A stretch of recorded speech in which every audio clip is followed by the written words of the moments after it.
Thank you so much, Daphna. I am so grateful that you introduced me as a friend of Haruv, because that's how I feel. I'm so grateful for you guys and everything that you continue to do for our students, for our professionals.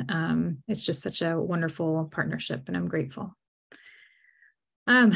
Hi, I'm so excited to be with you. I see some familiar names and then some new names, and I am very grateful for this time, for just a little bit of time to dig in to some specific topics with you.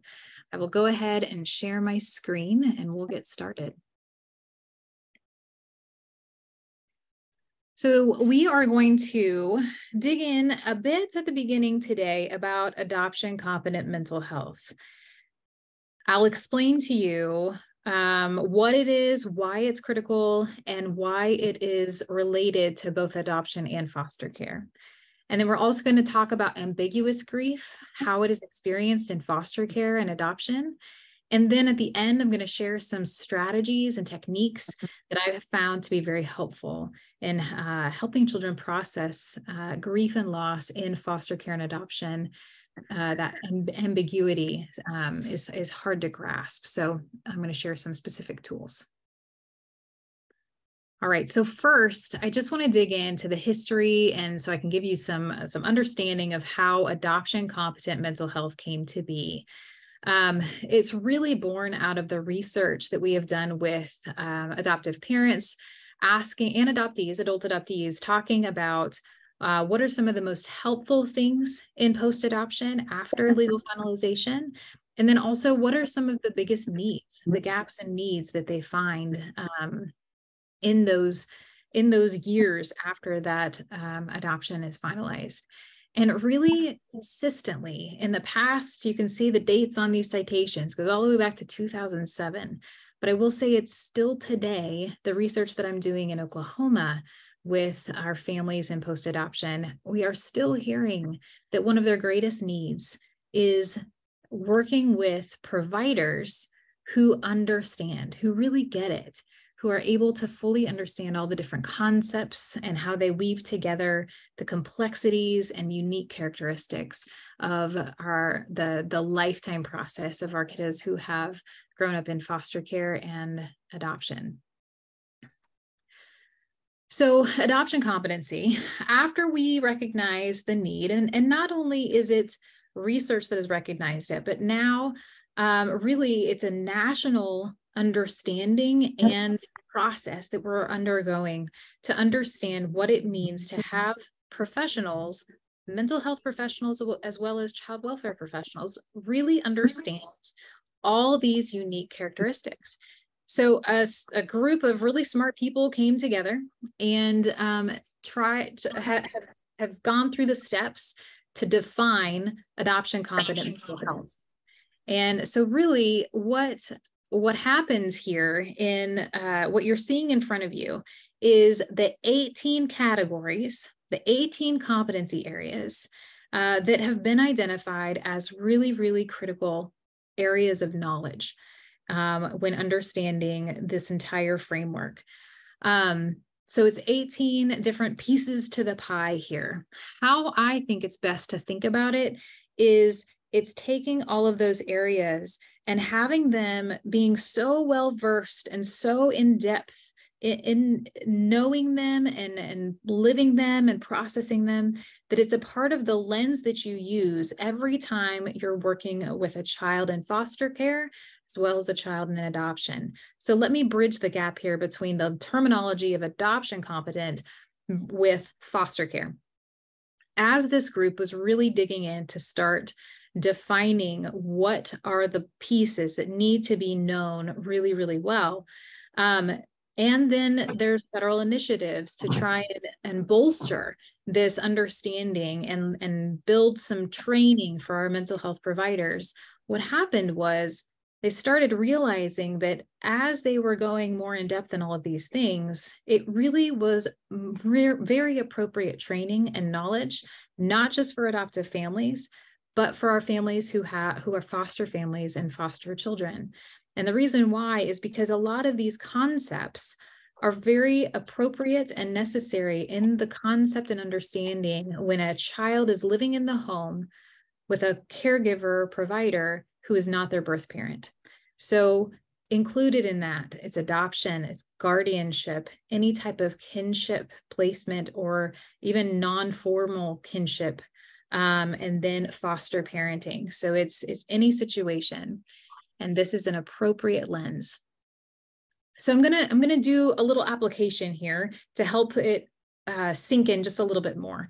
So this is a scenario.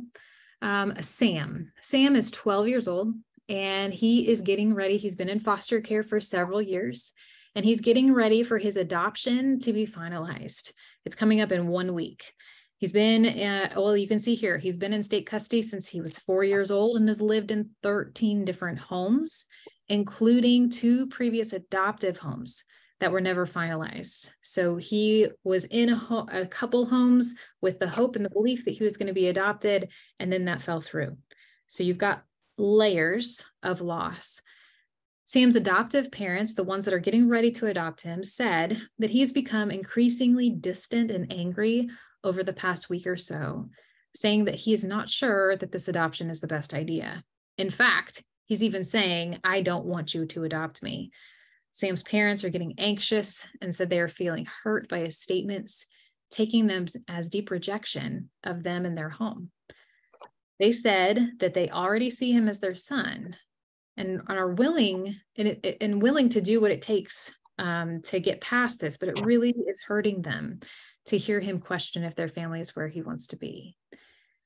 So what just happened is last night, Sam got really upset after an argument about his room needing to be picked up. He shouted, "I don't want to live here anymore. I don't want to be adopted by you." So Sam's mom called the therapist and asked her to talk to Sam about his desire to no longer be adopted. She said that she and dad don't want to adopt him if he doesn't want to be there anymore. So you can see these feelings are popping up, and I bet you're starting to have some thoughts about what is actually happening. What are some of the underlying feelings here? But let's think about, what could the therapist do? So you're the person, you're the professional receiving this phone call. What are some of the steps or thoughts that you might do with this family and with this child?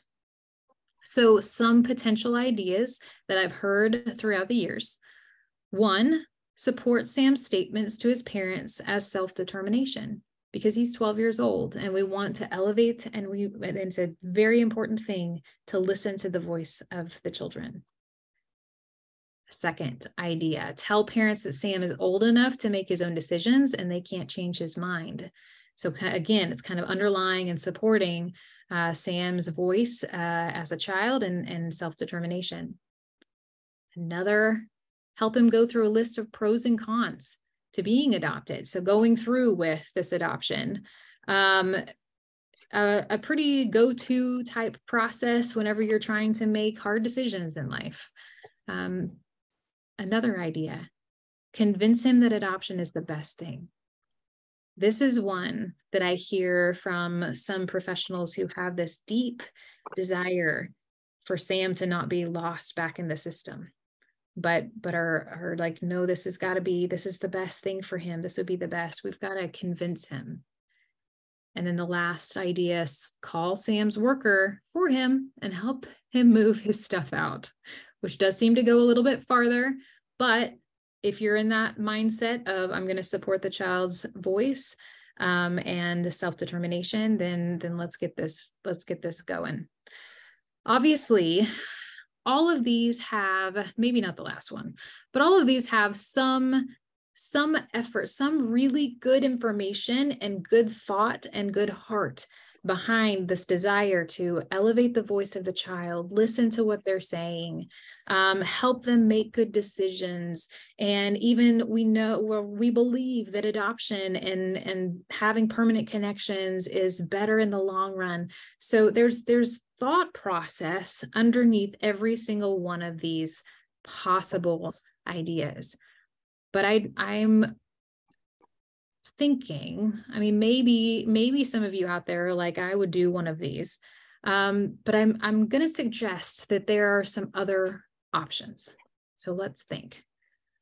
Before we go back to Sam, let me give you a little bit more concepts of adoption competent mental health professional. So one who is fully competent understands adoption as a form of family formation.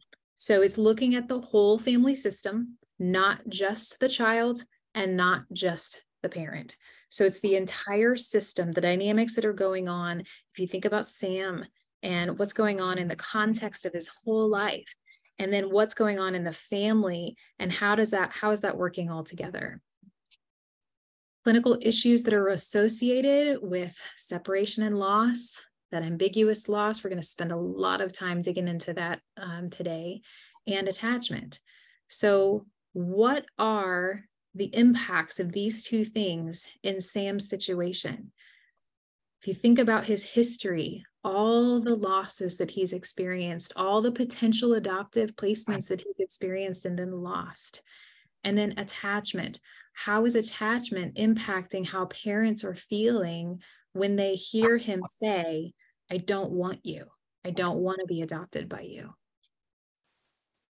And then developmental challenges, which this is something that's so fascinating about adoption competency lens, is I think it's pretty obvious when you hear this scenario that you're immediately thinking there's some type of fear going on, and there's probably some type of relational push and pull. So the pain of being rejected above both sides. But what we might not immediately think about is Sam's age. He's 12 years old. 12 years old is a very significant age in the developmental process of an adolescent. It's that preteen, hormonal changes are going on, but then there's also the beginning of the start of the identity formation and figuring out, who am I? A child in foster care and adoption has some significant challenges that they have to face in the process of identifying, who am I? And what does my story and all of my experiences mean for me? So it's really important that we're paying attention to Sam's age at this time.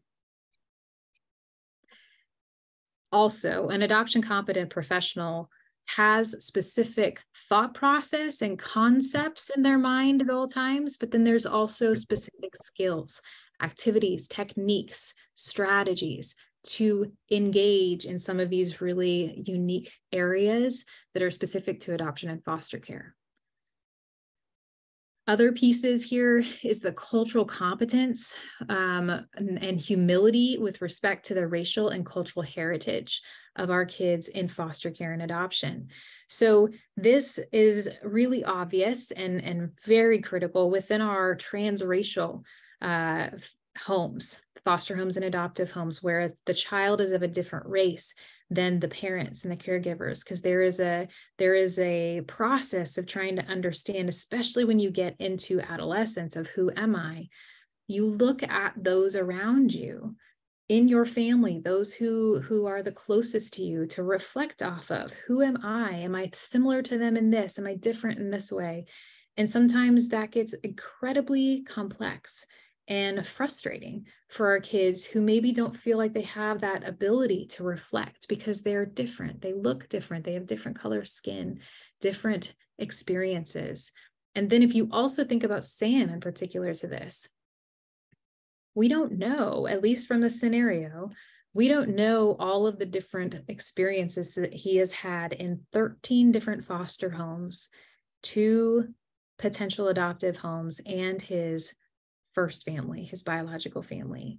And there's a possibility of all types of cultural experiences and lots of different rituals and traditions that Sam has been a part of. And maybe there's a sense of confusion of which one is mine and which is not. And then also frustration and then sadness.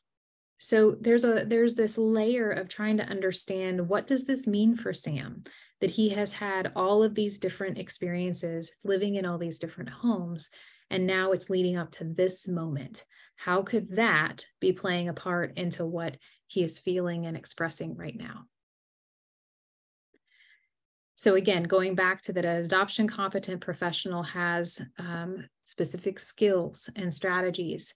So lots of different things. There's a range of therapies. There's no one specific modality or intervention that is considered to be adoption competent. It's more of the approach and what the thought process is, the assessment process is, to then apply different interventions. Adoption competent professional engages all members who are touched by adoption or foster care. So birth families, biological families, we talk all the time in foster care about bridging with the foster parents with our biological families. Kinship is a very complex relationship and network of relationships for our kids in foster care and adoption. And then families, it says adoptive family here, but also for foster parents. A professional has specific skills and approaches to work with all of those different members of the entire process and network around this child's life. Some specific skills to empower the parents to build entitlement. So typically when we hear that term, we think of it as a negative thing. They're so entitled, they're so arrogant, or, something, expecting all of the best for themselves. What we mean here, though, it's a term that speaks to attachment. And it's a complex thing. It's a little more clear in adoption. When you're talking about entitlement, you are helping support the parent in recognizing this is my child, not my adopted child. This is my child. And now everything about who they are, it's going to be a part of who I am as a parent. They are now in this circle with me. Foster parenting, I think it gets really challenging and complex for some of our foster parents to understand this concept. And is it appropriate whenever the goal of foster parenting is reunification, that child is going to go back home with their biological family, hopefully? My approach to it is the process and the experience of attachment, a meaningful relationship with another person, with a caregiver in the child's life, is so critical to their mental health and their future awareness and understanding of how to build meaningful relationships with other people, that I encourage foster parents to use some of that similar language, to say this when I'm introducing all of my children to other people. I don't clarify this is my foster child and this is my child, right? But instead, these are my kids, to help them recognize that it's a commitment at the time, for the duration of the time that this child is in my home. I am their parent, and allowing themselves to embody that and to embrace that with the conversation from the beginning of helping them expect and understand that then means that there is going to be grief in the future. That if and when this child leaves your home and you've allowed your heart to open up and really truly attach to this child, it will be a grieving process. And that's a part of the system. That's a part of the process, and that's okay. We will walk alongside you in that process then, just as we're doing now. The last thing here, assisting families, foster and adoptive families, to strengthen or develop parenting skills. So that really goes to our understanding of the impact of trauma. We know that the behavior is a language of unmet need for our kids. So there's a whole bunch of stuff under the reasons why they behave in certain ways. So it's really important for our parents to have that understanding, but have specific skills of how to assist to guide our kids whenever they have different emotional and behavioral challenges. And this last thing it makes me sad that it's the last, and I always keep putting it on there as the last thing, but it's not last in importance. It is last just because it kind of encompasses everything else. Adoption competent mental health urges professionals to see themselves as responsible to facilitate and collaborate with all of the service systems that are involved in our foster, adoptive, and biological families. So if you think about how many different systems are involved in foster care, we've got the legal system, obviously the child welfare system, You have education system because all of these kids go to school. You have the medical system because of pediatricians, psychiatrists, psychologists, all of those things. And I'm sure there's more. They've got lots of very large systems making significant decisions about them and about their lives. And then the same thing for our parents. The parents are then navigating how to function and work through all of these systems. And not even, I mean, if you think about a parent of any child, whether it's through foster, adoption, or birth, you are kind of the central information point for that child's life, right? Like you are the one who's communicating to the school what the pediatrician is saying about your child's needs. You're always that in between, but it gets really complex for our kids in foster care and then also adoption, because that parent doesn't have all of that information. They might have it in notebook form or documentation, but that parent was not there from the very, very, very beginning most often. And so walking through and having to navigate all these systems is really complex. That's why an adoption competent mental health person or professional, it really takes it upon themselves to help facilitate that conversation to best support the family and the child in what that child needs.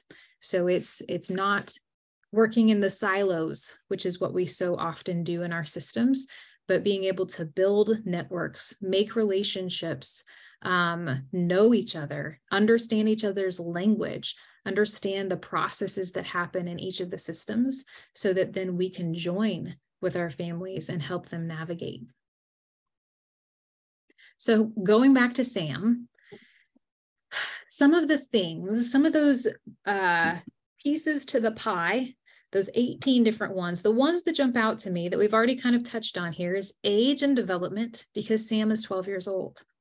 Trauma, impact of whatever happened to Sam before, while he was removed and placed into foster care, but then also all of the losses and all of the experiences that he's had in 13 plus placements. Loss and grief. We've got layered, unresolved, I'm assuming, right? We don't have specific information that talks about Sam's ability to process all of these different losses.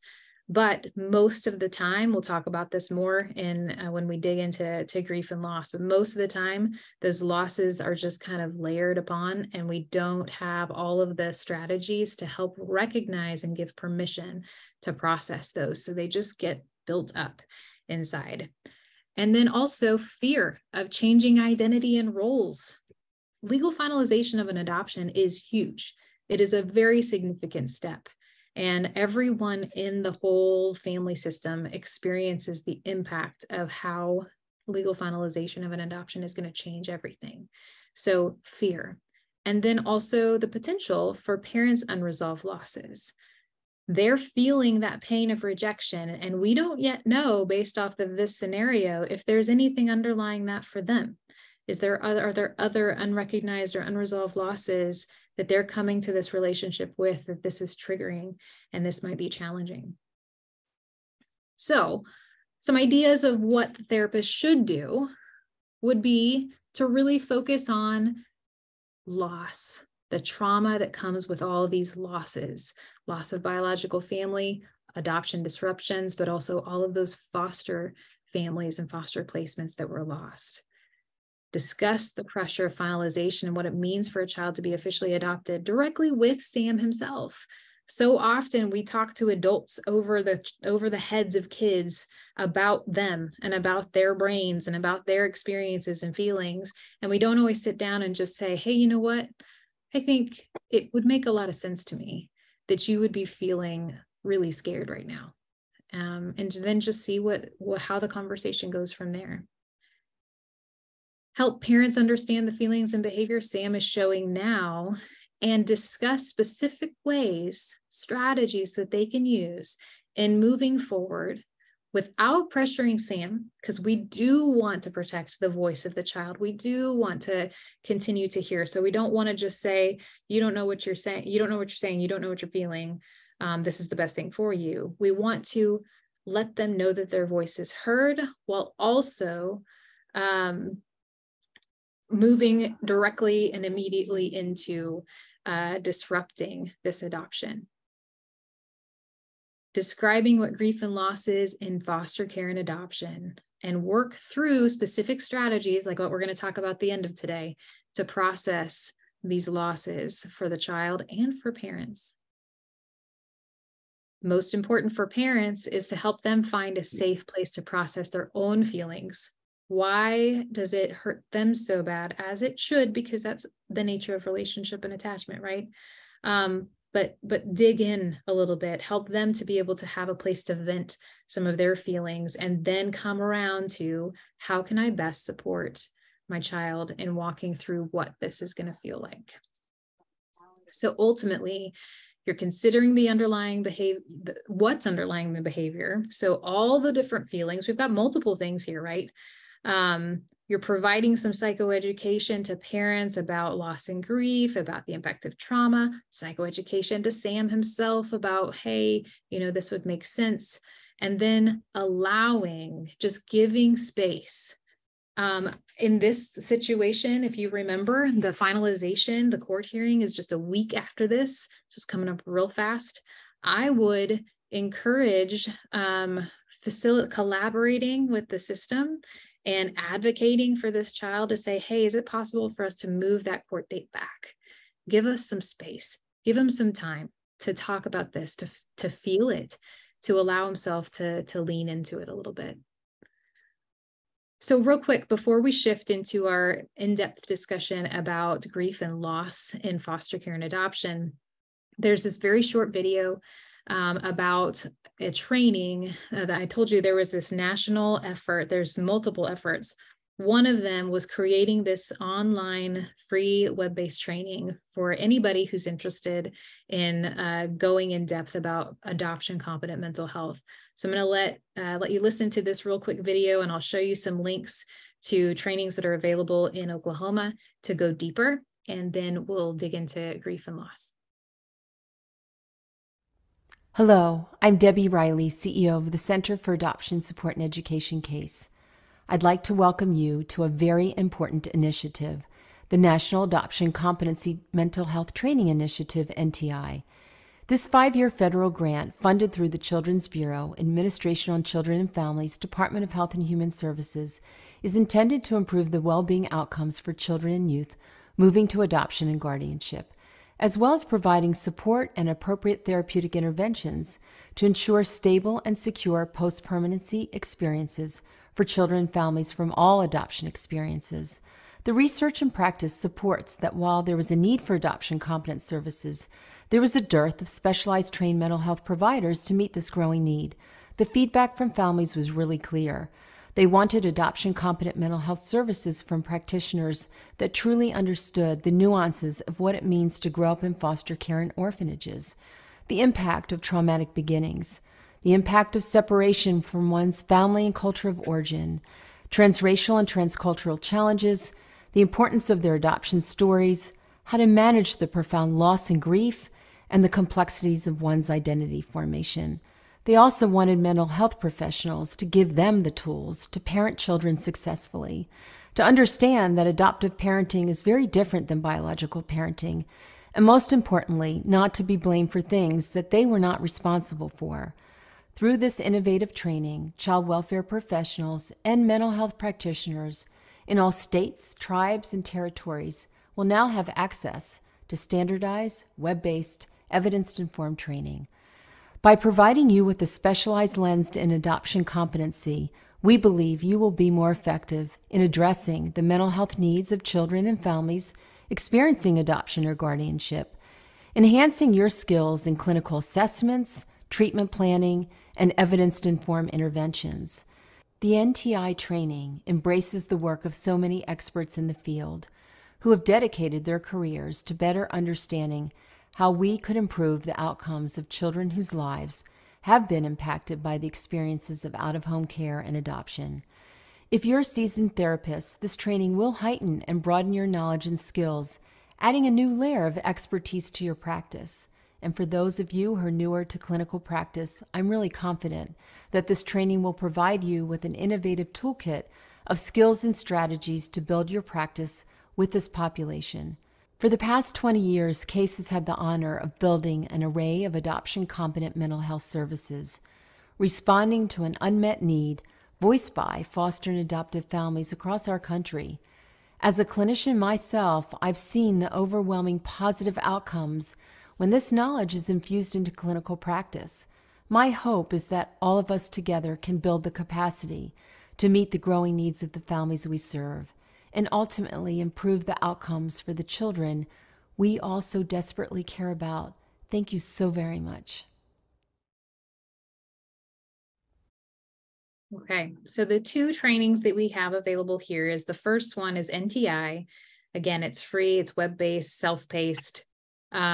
We do have some opportunities. I'm going to start here at the end of May.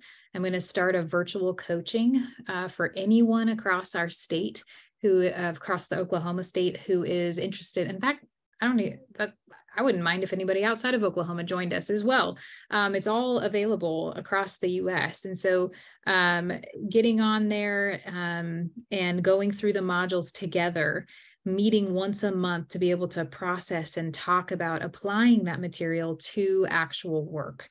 So if you're interested in that, I'll have my email address up at the end, and I would love to get you connected to that group where we'll be going through NTI together soon. The other training, TAC, is Training and Adoption Competency. It is available in Oklahoma through Family Hope House.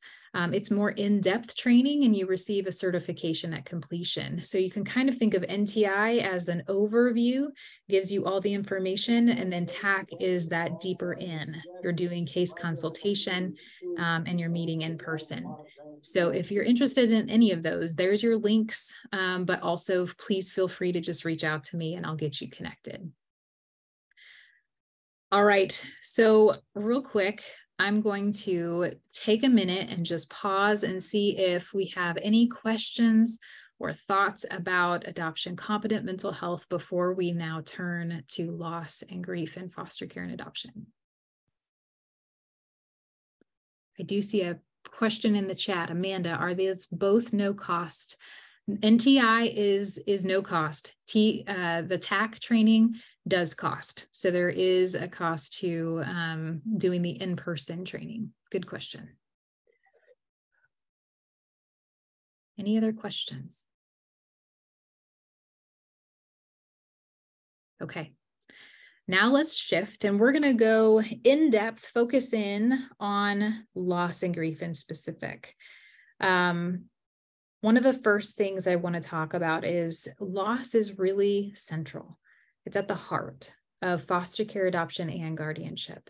Without that initial experience of loss, it is impossible to be able to go to experience foster care, adoption, and guardianship. Real quick, I do see another question in chat. Where do children go when they can't get into foster care? Debbie, we might talk more about that one at the end, because I'm not quite sure. Maybe you can unmute and go more in depth on what you're asking there. Okay, so we're going to do a quick exercise. If you have pencil, paper, pen available, or you can pull up another screen on your laptop, you just need like a notes section. I just need you to jot down 10 things that you would take with you in a move that you have to do right now. Okay, so I'm telling you, I'm coming to you and I'm saying, you got to move, and I need you to pick 10 singular things. So you cannot say family, that's not one thing. It's a singular person. So in my family, I've got 2 kids and a husband, so that would be 3 singular things. That'd be 3 of my 10. So I'm going to give you just a couple minutes to identify and write down your list of 10 singular people or things you would take with you in this move.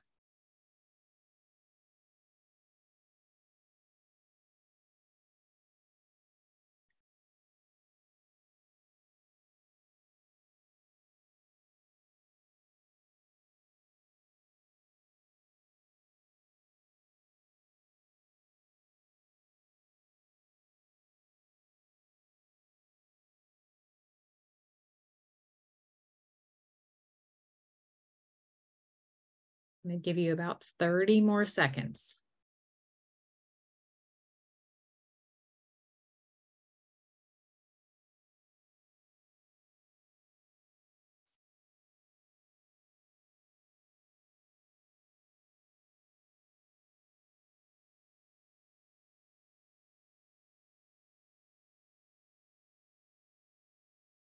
Okay.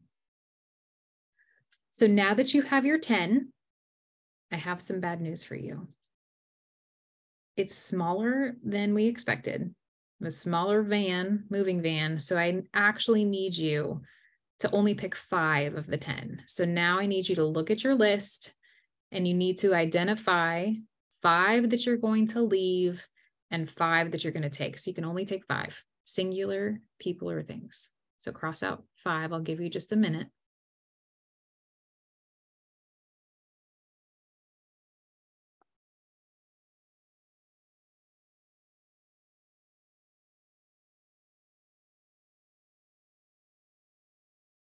Just a quick reminder here, this is just an exercise. It's not real. Some people have given me feedback. They get very stressed.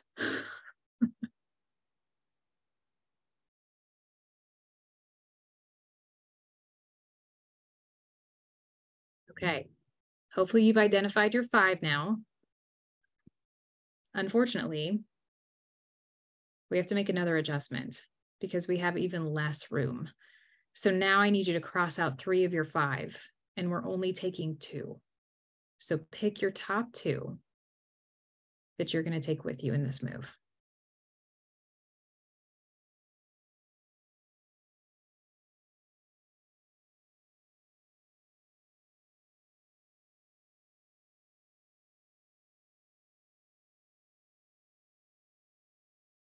Okay. So you have your 2, everyone? What are you feeling right now? You can put it in chat. You can unmute yourself. Tell me what feelings you're feeling right now.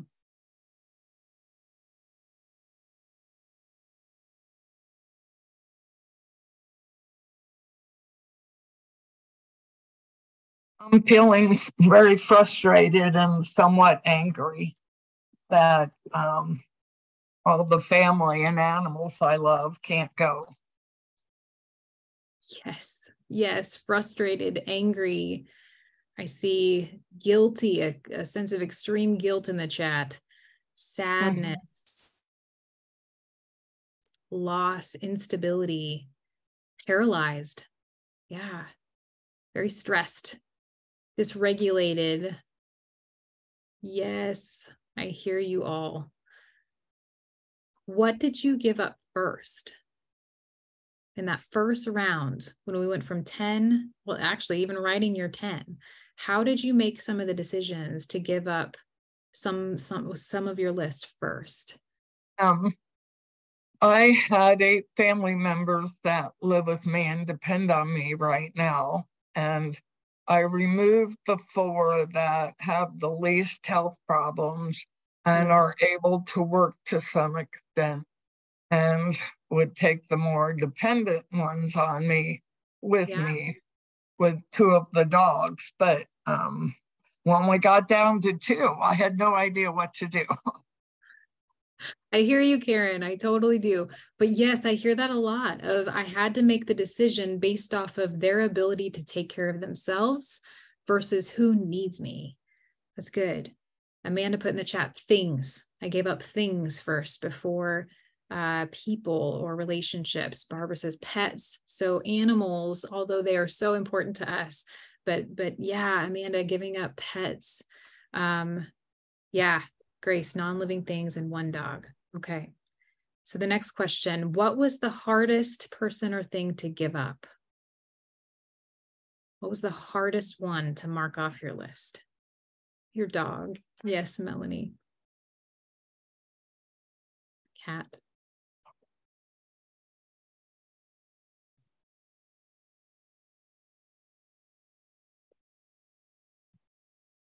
Yeah. Barbara, people. So you got to the place where you had to mark people off of there. Grace, after 5, I quit. Yeah, it's okay. That's all right. Oh, and Deborah, marking off grandkids. Yes, I hear you. Or I had to reevaluate the few people I was still taking with me, their health and who would maybe be able to make it on their own. Exactly. And who I absolutely had to take with me. Yeah. It's hard. It's so hard. And kind of going back to this question, you, Karen, you're sharing with us. And like I said, I've heard a lot of people say they had to make that really hard, awful decision based off of who needed me. The ones that were the most dependent on me, I had to keep with me because I felt like it was necessary. Yeah. And Jamie also quit. I support you. It's okay. Thank you guys for doing this with me, because what we're highlighting, what we're really focusing in here is what that feels like to say goodbye to those important relationships. Because most often for the children in foster care, adoption, or guardianship, those are the first ones off of the list. Those are the things that they have to say goodbye to first, is the most meaningful relationships. And even pets, many of you talked about the challenge that it was to say goodbye to pets and mark those off your list. Same thing. There's so many losses. And I think often when we talk about loss in foster care and adoption, everyone kind of gets it right away when you talk about the loss of birth parent, which is huge and it's central.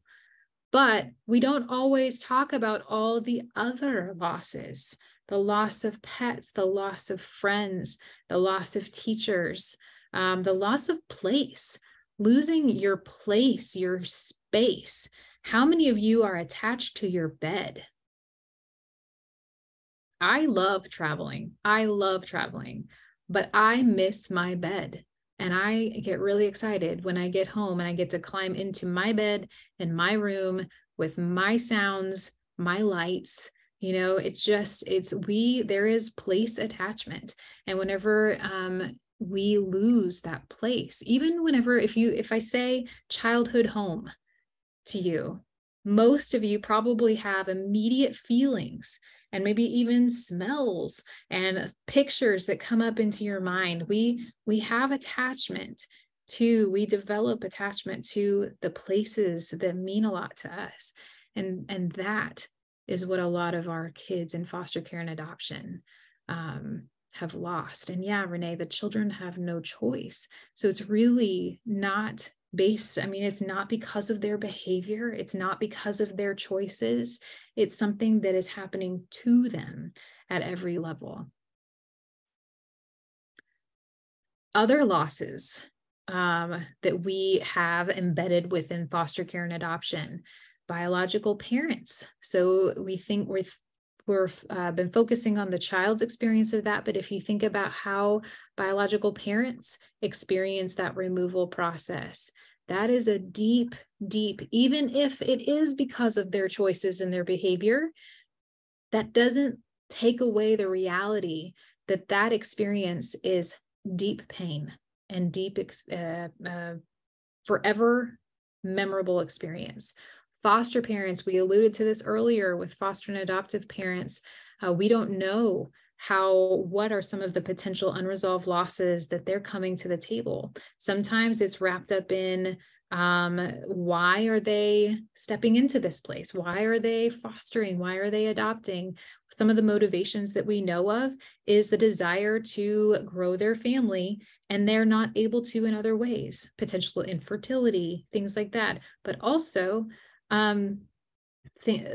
when you come and to make the decision of I'm going to foster and I'm going to adopt some children, and you have a motivation, maybe not from loss in the beginning, but you believe that it's a calling and it's something that you are excited to put your heart and energy into, and then it's hard and more challenging and more painful than you were prepared for.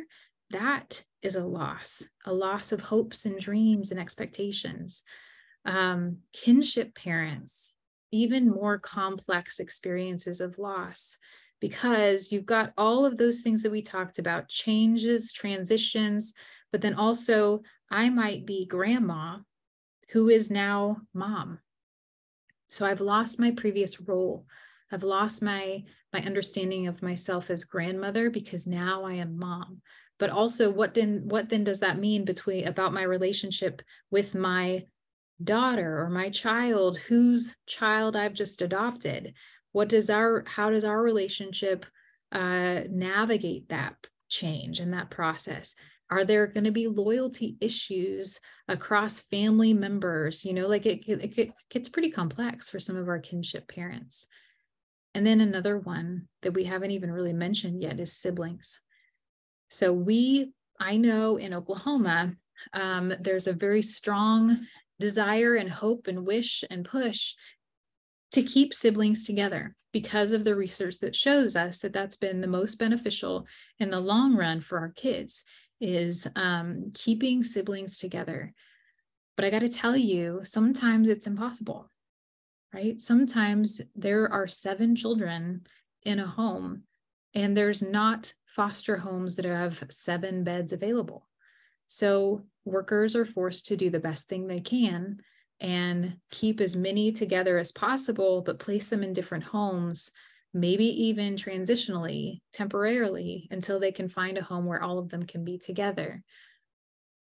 I've done some interviews with some adoptive parents and about post-adoption and what are some of the biggest challenges. And I was surprised to hear how many parents talked about siblings that they adopted together, working through the grief and the loss experience that they had while they were in foster care, and then now even into the transition into adoption. For example, when those siblings that's had to be separated for a while, then they developed this really deep, longing to be together. And so then it was almost this dream of theirs to be able to be adopted together. So the dream would come true whenever this adoptive parent was able to adopt 4 siblings or 5 siblings all together. But they said the transition was so hard because this dream was rarely reality. Once, we know the honeymoon period is kind of that concept of whenever everybody comes together, and it's what we've all been working towards, and everybody's on their best behavior and everything's great. But then honeymoon period ends and real life starts, and siblings experience a honeymoon period within their relationship just as much as they do in a new adoptive home. So the process of how siblings navigate and handle some of those layered losses of experiences with each other, experiencing different things than your sibling. And then even if they come together, it can be a hard process of recognizing those and then being able to really get through and process through the feelings of that. So here's the definition, or a discussion on a definition of ambiguous loss. I'm sure several of you have heard this terminology before. It is really the losses that we experience that are not final. So we have a lot of really good rituals and practice and tradition, societal understanding, pretty much globally, of what it means to lose a loved one to death. A lot of different cultures, faiths, traditions have rituals, very specific things that they do and they practice whenever someone has passed away. And how that helps us as humans is that it gives permission to feel, permission to behave in a certain way. It also gives you a certain amount of time, not enough, I don't think, in different societal cultures. I think sometimes it's like bereavement leave from work is 3 days, which is definitely not enough for the process of true grief. But at least there's something, right? At least we recognize it. And whenever, if I share with people professionally and personally that I have had a significant loss or my sister passed away recently, everyone recognizes I might not be exactly as I regularly am able to function, because that's a big thing. Ambiguous loss really speaks about the losses that we've been talking about, all the other ones, the loss of time, the loss of space, the loss of experiences together with our loved ones, the loss of control, the loss of all these different layers. And we don't have as many cultural practices that recognize that those things happen. And then what do we do? How is a person supposed to feel after those things? What is it? How do they navigate those feelings? And what do they practice to come to closure, or, whatever we understand is necessary with the grieving process? So it leaves us with some uncertainty or confusion about, what does this mean for me? I can tell you, talking to a lot of adult adoptees, many adoptees tell me that they have an experience, and these are adoptees who don't have ongoing open relationships with their biological family. So in the past, in adoption history, in the US, the adopted person, it was believed that it was best for them to not have information, so closed adoption. So they don't know who their biological family members are. They might have some medical information about them, but that's about it. And so as I've been talking to older adoptees about what it was like growing up with that closed experience, many of them told me, there was a time in the grocery store when I came face to face with this person older than me, and we exchanged a look, and I just knew in my heart that that was my biological family, or my mom, my bio mom. And I don't know, right? Like, I don't know. It's not my place to find out, was that real? It doesn't matter, honestly, if that's true or not. But it's something that is consistently a pattern for our older adoptees who had closed information about their biological family. They have found a way to process that person still exists, and there's the possibility that I'm going to run into them at any time. And maybe I have. And what does that mean for me? So having an experience like that is a part of the process of recognizing that I have lost someone who still exists, and this might be a way that they can process that a little bit further. But it's complex. It's really, really hard. Other aspects of ambiguous loss is it temporary or final? It gets really hard to do some grief work with our kids who are in foster care, because it's, again, just like with attachment stuff for our foster parents, it's temporary. The goal is reunification. So what does that then mean in grieving?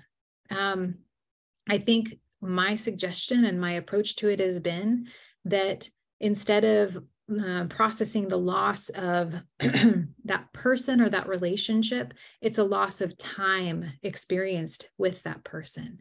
So a child who enters foster care in 5th grade and then maybe is reunified in 8th grade, 7th or 8th grade. There's that end of elementary school, the transition into middle school that is lost in that experience with the biological parent.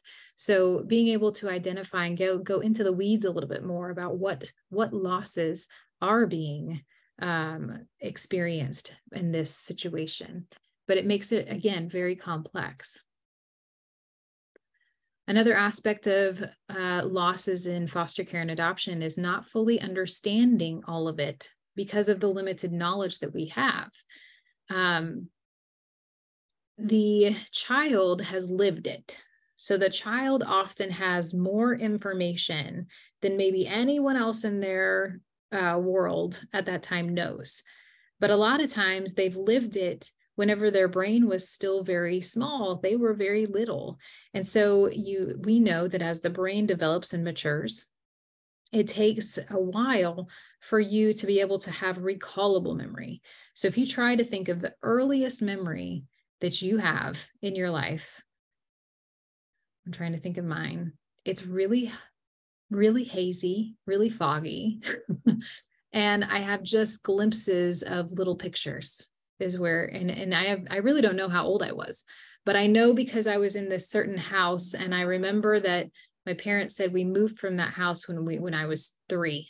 So I know it was before 3, but that's also information I'm gathering from my parents.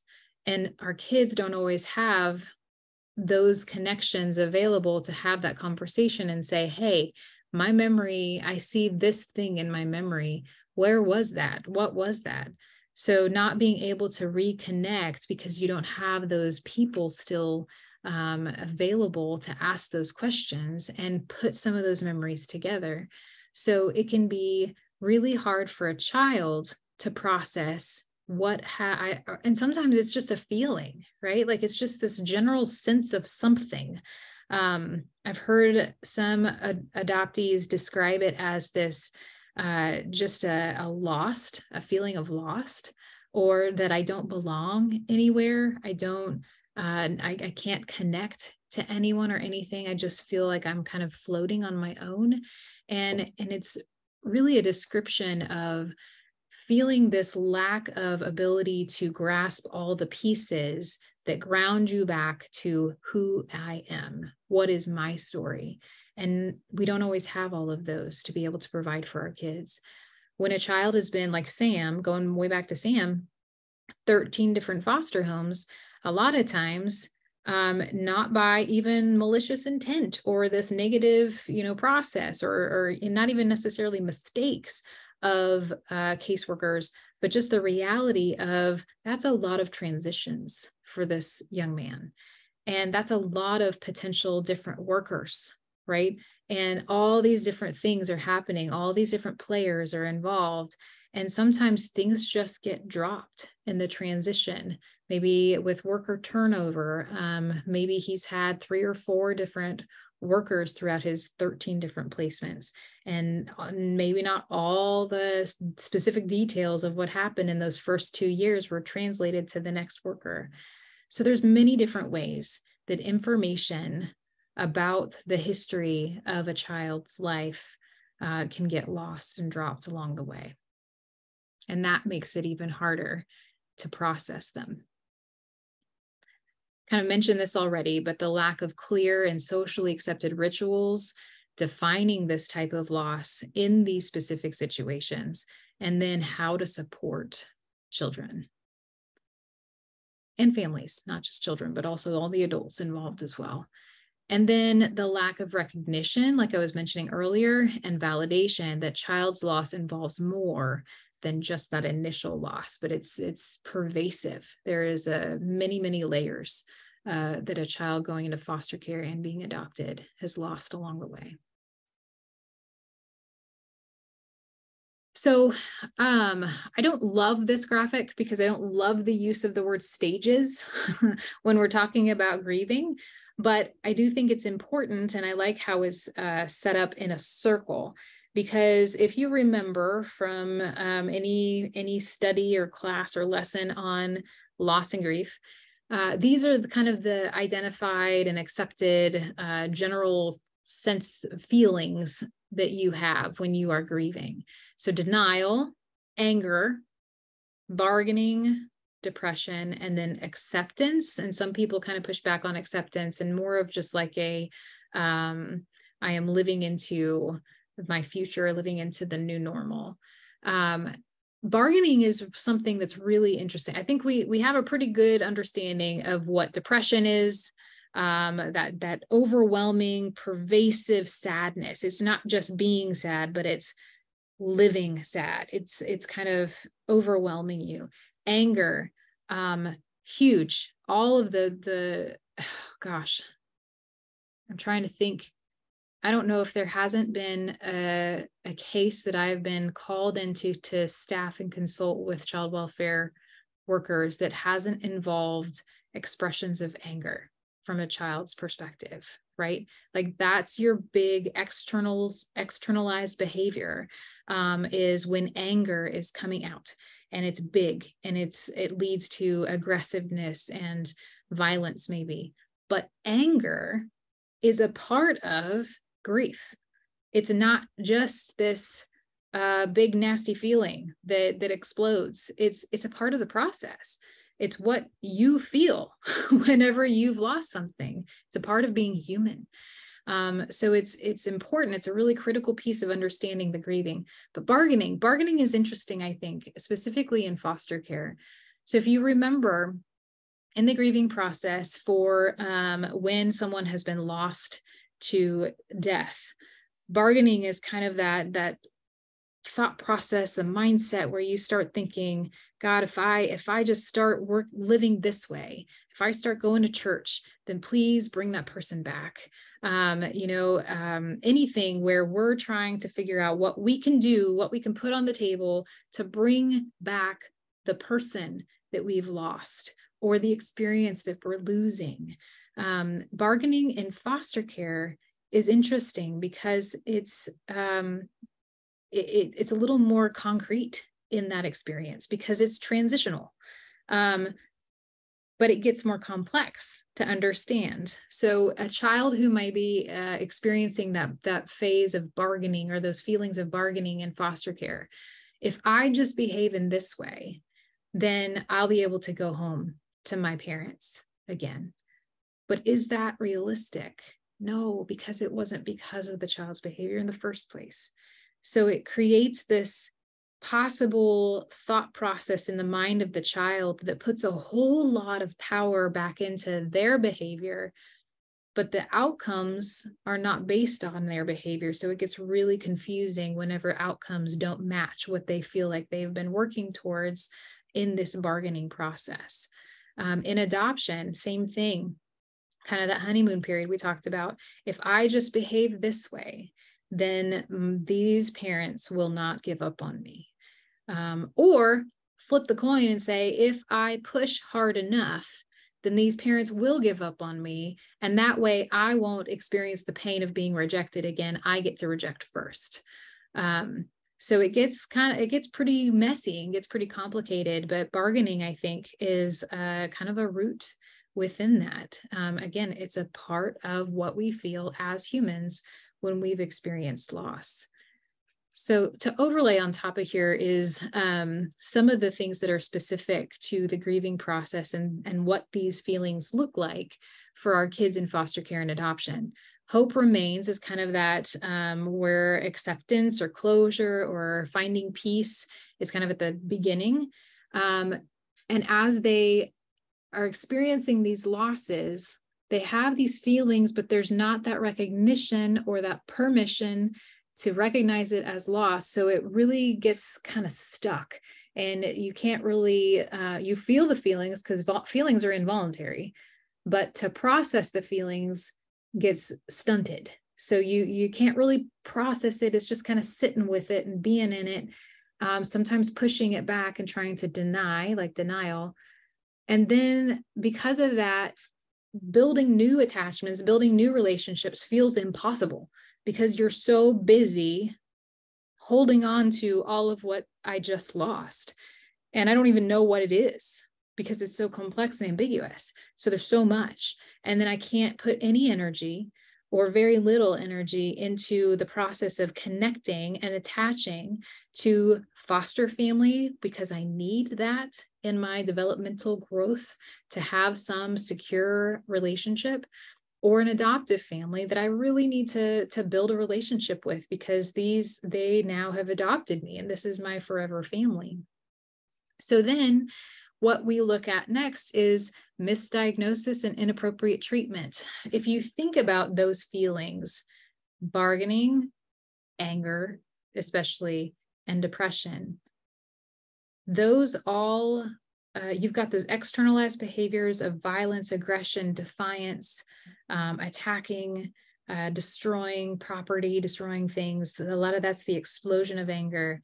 Depression is more of your internalizing behaviors, suicide ideation, the self-harming behavior, eating disorder, anything that has to do with self-concept is more internalized. But a lot of those things lead to diagnoses that are appropriate potentially for the symptomology, but it's not necessarily getting to the root cause because you're looking at symptoms, behaviors, instead of recognizing that there might actually be just a whole big load of unrecognized grief and a child who is totally stunted and stuck. unable to process because no one has sat down and said, you know what, you've lost so much. And this is all that that means for you. And I wonder how that feels for you.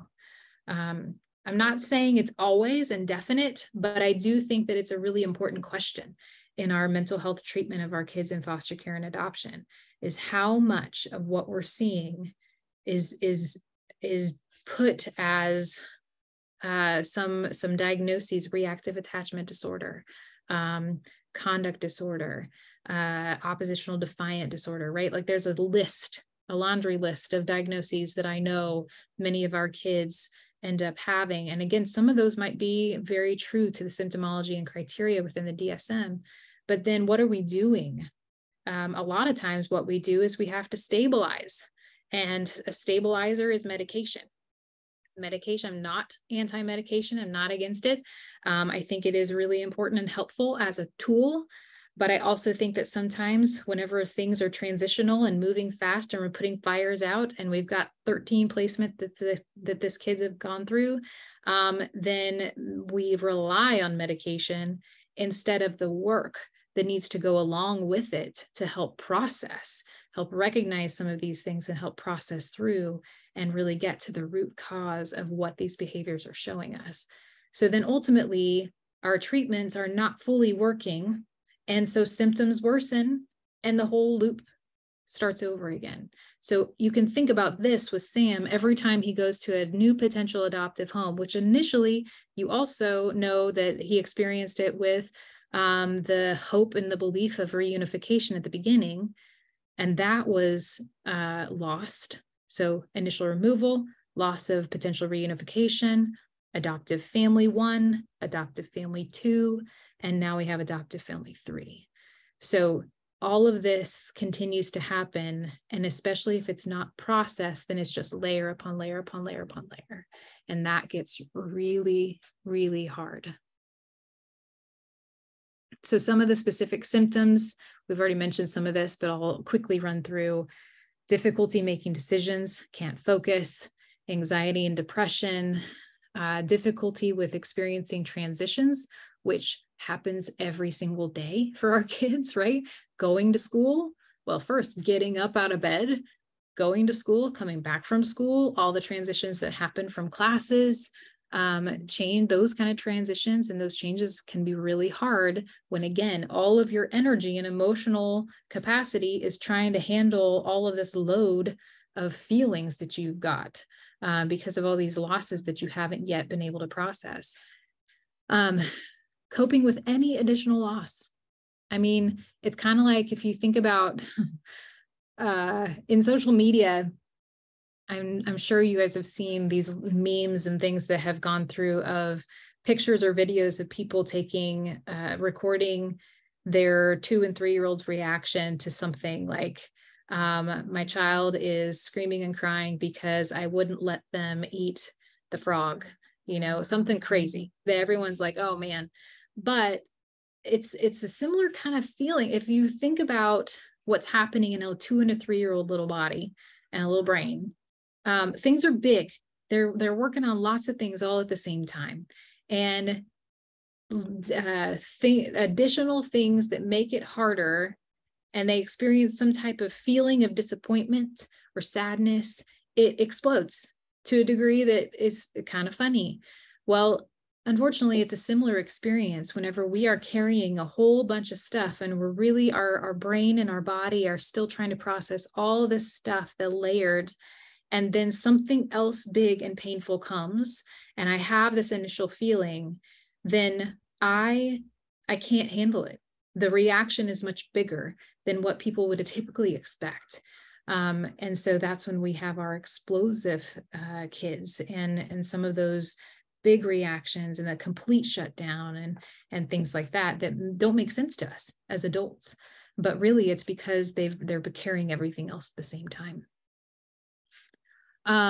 Feeling stuck, helplessness, hopelessness, anger, confusion, guilt, really big struggle with attachment. So all kinds of relationships that are kind of bringing a lot of feelings of fear and confusion, lack of motivation kind of connected to like a hopelessness. And then this last thing, a lot of these symptoms actually extend into adulthood if there's not any effective intervention. So it's really critical for us to recognize that loss is a significant and important thing for us to recognize and process. Give some really good tools and strategies. How can we deal with loss? So that is where we're going to turn next. I'm wondering, Daphne, is it okay if we take a brief, like 5-minute break? Sure, we can do that. Yeah, let's take just a 5-minute break because I know it's a lot of information. It is 1:18. Let's come back at 1:23. I'll see you in 5.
All right, almost ready to start again here. This is my favorite part. I like being able to talk about the tools and the strategies to help process some loss. It feels more hopeful. All right, it's 1:23. Let's go ahead and dig back in. So first, I know this doesn't feel great, but really the first step to being able to process and grieve is leaning into it, allowing yourself to feel all of those feelings that we talked about, even the anger. And it can feel really scary to sit with a child or a youth and tell them that it's time to let the anger come, because that feels really unsafe. In fact, it feels unsafe to them. I was working with it was a young man, about 22, 23, and he was feeling a lot of rage. And that's how he would describe it. It was not just anger. It felt rage inside of him because of his adoption and because of he was internationally adopted, and he had very little information about his history and his biological family. And so he just felt an incredible amount of anger, and he had just gotten a new job in in corrections. So he was a corrections officer in the jail. And so he said, it's not safe for me to let my anger go. I could lose my job. And so we talked about the really important step of finding safe ways to let some of that burn. It's like, if you think about a fire, it feels like that. It's like these embers that just kind of smolder inside. And if you don't let it burst into flame, then it doesn't burn out. It doesn't get to the point of where it's relieved.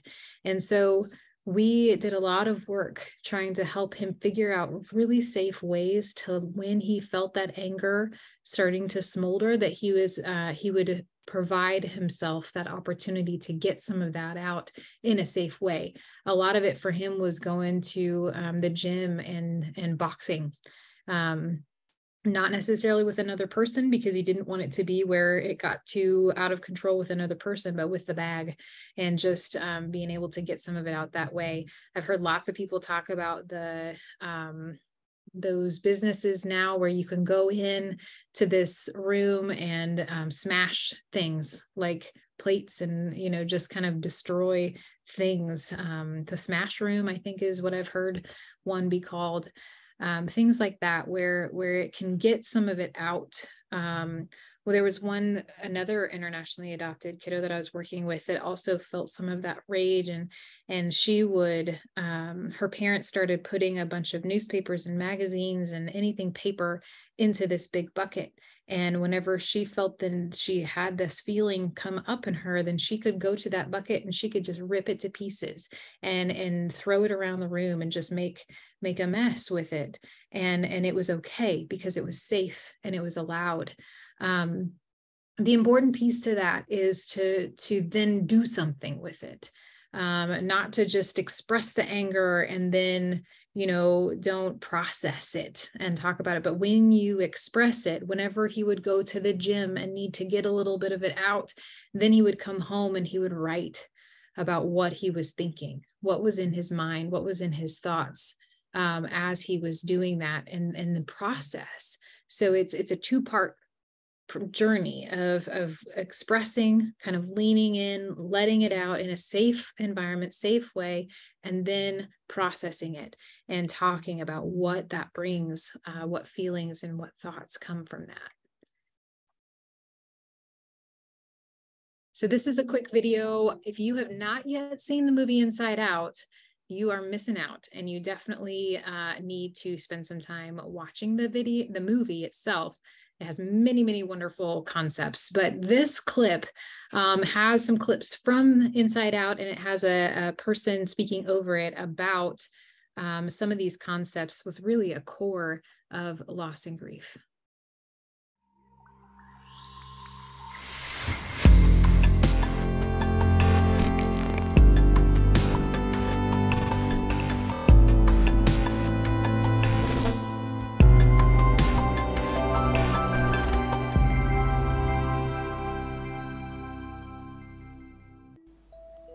Anxiety and depression is something that causes pain for people all over the world. In this scene from Inside Out, we get a very clear example of how people can get stuck, avoiding their emotions, and start to experience things such as intense anxiety or deep depression. The film Inside Out depicts a young girl struggling with a traumatic experience of moving home.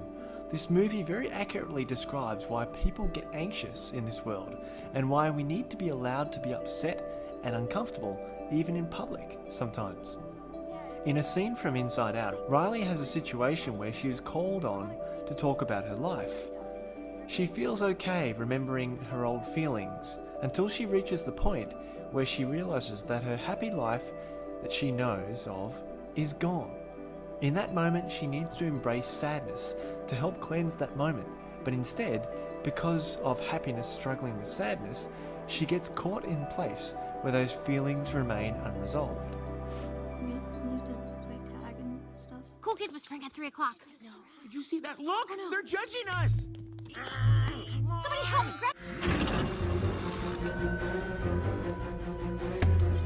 Joy, no! That's a core memory! Stop it! Let it go! It is never nice to have to cry in public, but sometimes when we experience a traumatic event, we need to get upset, scream, cry, or whatever to reach closure on that situation. As a result of not getting closure, Riley becomes jaded and scared to talk to anyone, in fear of having to experience the uncomfortable feeling of being emotional and upset in public again.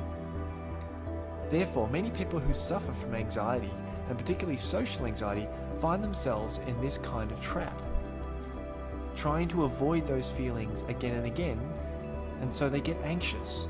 In order to release the panic, the person needs to heal that trauma. They need to feel okay with being themselves, no matter how vulnerable that is. Once we have time to grieve and we feel supported, it is easier to again embrace happy thoughts. Riley can't be done with me. Hey, who's ticklish, huh? Here comes the tickle monster! Hey, Bing Bong, look at this. We can get over feeling sad quite rapidly once we are allowed to gain a resolution to our pain. Never try to hide your feelings when they surface. They are essential to our well-being to be You experienced. took something that you loved. It's gone. Forever. Sadness. Don't make him feel worse. Sorry. It's all I had left of Riley. I bet you and Riley had great adventures. Oh, they were wonderful.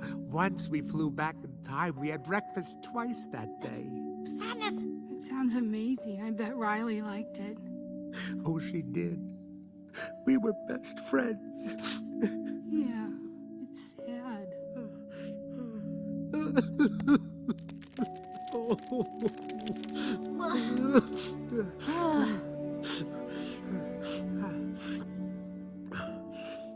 I'm okay now. Come on. The train station is this way.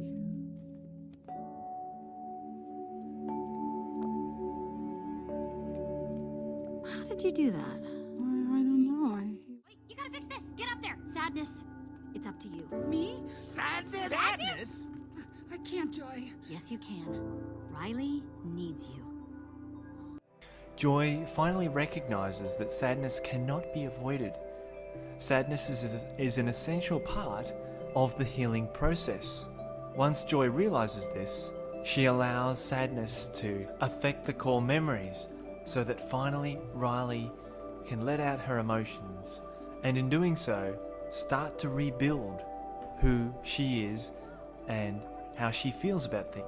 If we try to be happy all the time and not allow ourselves to get upset ever, then it keeps us trapped. So this is definitely something that we need to do. This flow of emotions will keep us balanced and stop us getting stuck in anxiety or major depression.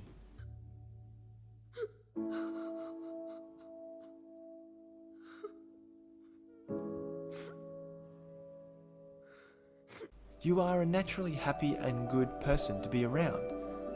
So don't rob yourself of those moments that you need to cleanse your hurts from the past. If you find yourself still feeling uncomfortable, just remember that it is important to be yourself. Little by little, if you get back to the feeling of feeling good about who you are, then things get easier and easier.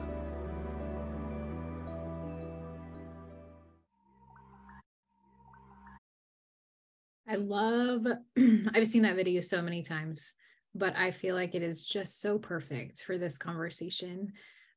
Because Inside Out, obviously she moves with her family to another location. It's a significant difference than where she grew up. So it's not exactly the same. And it's a little higher level, I think, than like not as deep and complex as some of the losses that we're talking about in foster care and adoption. But for simplicity's sake, it gives us some good context of what does that mean when we are not able to allow those feelings to be expressed, and we stuff them, and we're embarrassed to feel, or we're scared of feeling some of those negative feelings. I've heard lots of people describe it also as a cliff, that if I allow myself to start crying, I'll never stop, or I'll fall off the cliff and I don't know if I'll make it after that. And those things can keep you from allowing yourself to express and feel those feelings. But it's so critical. I love how the speaker in there says we can actually feel better after sadness fairly quickly if we allow ourselves to feel it and actually express it.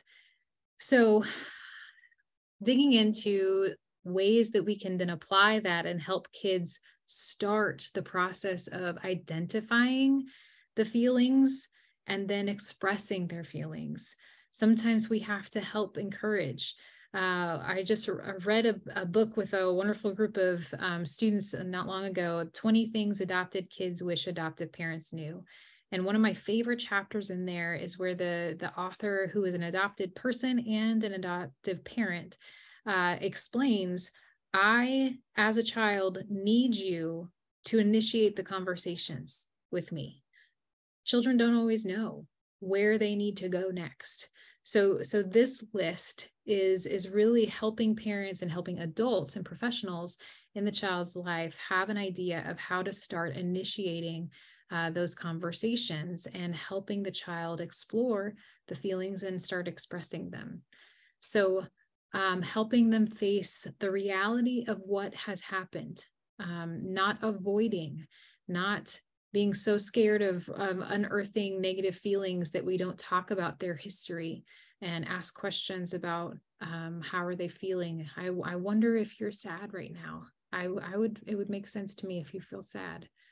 Not being afraid of those big feelings. Encouraging expression in different ways. I'll give you some specific ideas of how to help a child express some feelings in a minute. Tell the truth and encourage questions. That can be really hard and scary for adults walking alongside a child in foster care and adoption because we don't always have the answers. And the truth can be really painful.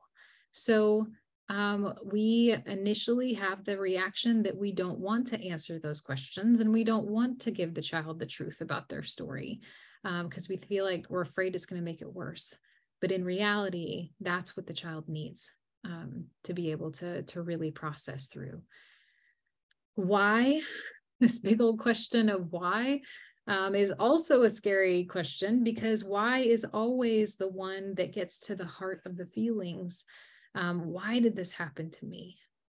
No one really knows the answer to that question either. But allowing the child to ask it and feeling secure enough to sit in that moment with the child is really an important thing for adults to do.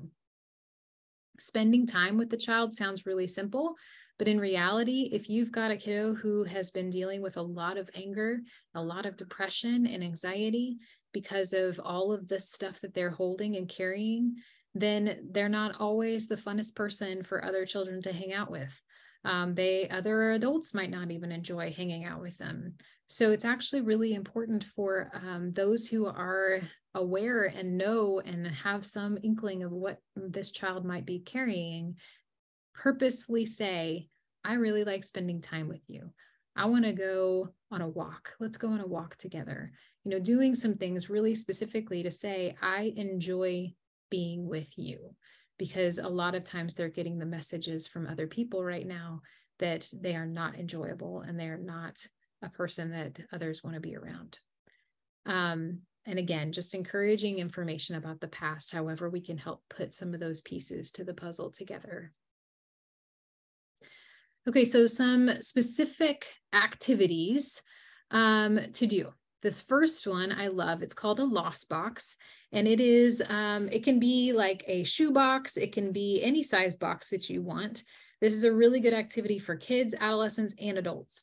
Inside the box, you put anything that reminds you of the person or thing that you've lost. And it can be multiple things. You don't have to have a box per loss. You can, however, whatever is going to fit and feels the best for you.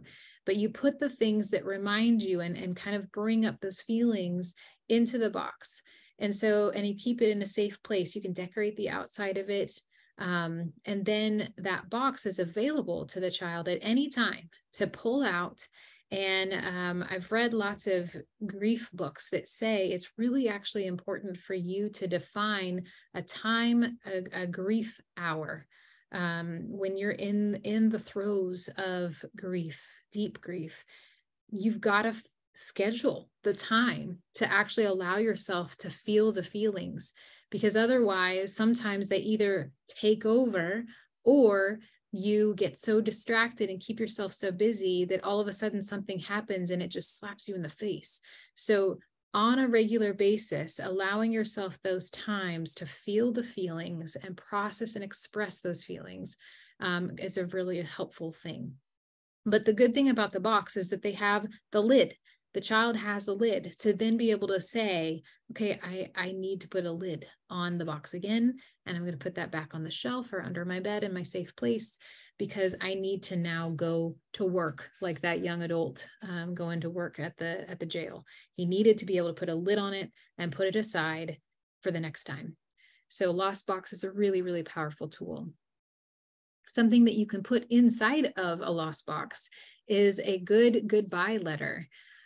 This one is a letter that can be written in several different ways.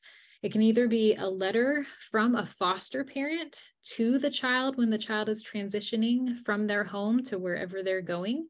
That one you definitely want to support and have somebody walking alongside writing that letter with the foster parent. What I always encourage foster parents to include in there is memories of wonderful experiences that they had together, maybe birthday parties, some milestone events for the child, that they can have something that is tangible to go with them about those memories. And then also being honest and saying, we also had some hard times, and that's okay. We learned some stuff together. And now you're transitioning to, maybe they're going back home or unifying with parent. And I'm going to miss you so much. And I'm so grateful for the time, but I'm also so excited for your future. So then ending with the dreams and hopes for the child and speaking hope into this child's life. It can be a really powerful thing for a foster parent to give that gift to a child whenever they are leaving their home. Sometimes, though, our foster parents are struggling with some of the bigger feelings, and so I don't recommend it all the time. It's definitely one where the foster parent has some support and has the capacity to process their own feelings, and that they're not putting all of the feelings onto the paper for the child to carry then too, but you're giving the child what the child needs for their future. Otherwise, if there's a lot of unresolved things, then writing a letter and then not actually giving it to the child, but just allowing some of those feelings to flow with no rules or guidance. It can be helpful for anyone, a child, adolescent, or an adult, to just get some of that stuff down on paper. Saying goodbye to things, saying goodbye to experiences, saying goodbye to people. So being able to get that out. A letter that a child can write to their biological parent, again, it could be one where it's given to the parent. It could be where that child is venting and getting a bunch of some of those feelings, negative feelings out, and that letter never goes anywhere. and just stays with the child. They can rip it up into pieces and throw it away. There's another one, a couple bullets down, that talk about balloon letters. And I've done that with several kids where they write a letter of goodbye to someone or something, all de-identified, because you don't know if the balloon might pop and it ends up somewhere. But you tie it to some balloons full of helium. You go outside and you watch it disappear into the sky. And it's actually a really powerful experience for kids standing there, writing it out, and then watching it go away. So that's another way to get some of these things out. You can also write letters and put it in your grief, in your loss box. So it could be a letter that you keep and maintain, or you just store for a while until you're ready to destroy it or get rid of it. So either way, writing is the process of where you're literally changing your brain chemistry. You're changing the energy, the electricity in your brain from the emotional centers to the verbal. And then not only are you finding the words, but you're writing them down. And that takes effort and specific concentration. So you are working it out by finding the words, writing them down, and then doing whatever it is with those words on paper. It's just a very, very effective way to process and live into some of those feelings. All right, back to our list. Role play. Role play can be a really helpful tool when the child might have a hard time with writing, doesn't feel comfortable with finding words. It's hard sometimes for people to identify emotions. And so then role play of where one person, either the foster parent or the mental health professional or even the caseworker, is sitting in the room and saying, okay, you know what? Let's pretend that I am mom. And you tell me what you feel like you need to say that you've not had the opportunity to say. So could be practice for a future conversation. It could just be expression to relieve some of that emotion and express some of it. Animal assisted therapy is one of my favorite. Our animals are such an incredible tool for our kids with both attachment and trauma processing and grief. Animals, obviously the specific, you want animals who are trained, or I've also had lots of gerbils, pets that kids bring into the office with them. It's a very powerful tool whenever it's a soft, something that they can care for and be gentle with. So practicing some of those nurturing skills, but then also that animal is connected to that child. Dogs are excellent at doing therapy because they are, unless they have been harmed in the past, most dogs are super excited to connect with humans. So it feels really good, especially to our kiddos who are struggling to develop meaning relationships with other people. Animals can be powerful. Also equine therapy, working with horses, some really, really neat programs across our state in equine, working with horses. They have been very, very powerful for our kids. Art and music, man, like I said earlier, having a hard time finding the words to express. Words aren't always necessary. You can use colors and sounds and music to express some of those feelings. Balloon letters I already mentioned. Mindfulness is the practice of disciplining your brain to think about the here and now and not the past and not the future, but this moment right now. It calms your heart rate. It slows your breathing. There's lots of great resources. Mindful.org has lots of good things for parents, but also for kids. Sesame Street comes through with some great videos of monster mind meditation. Headspace and Calm are two apps that you can get on a smartphone. There is a subscription price, but they're very popular with our young adults. And then Insight Timer is a free version. All of these, there's a bunch of others as well out there, but those are some good ones that we know of that provide some assistance with mindfulness practice. And then this last thing, I know I'm coming down to where I need to wrap it up so we have some good question and answer time, but coping and self-regulation skills. And that's really, mindfulness is one of those, of being able to take deep breaths, help yourself calm down. There's lots of great sensory tools out there to help our kids be able to practice allowing feelings to kind of come and go, like the weather outside. I'm going to go ahead and skip this next video and go to this. This is my email address and my name. So please, if you would like to reach out and have any more conversation about any of this material, I would love for you to reach out to me. Also, if you're interested in getting the slides, I'd be more than willing to send them to you as well. So please jot down my email address, and I'm going to stop sharing now so we can have some questions and answers and any other thoughts or comments.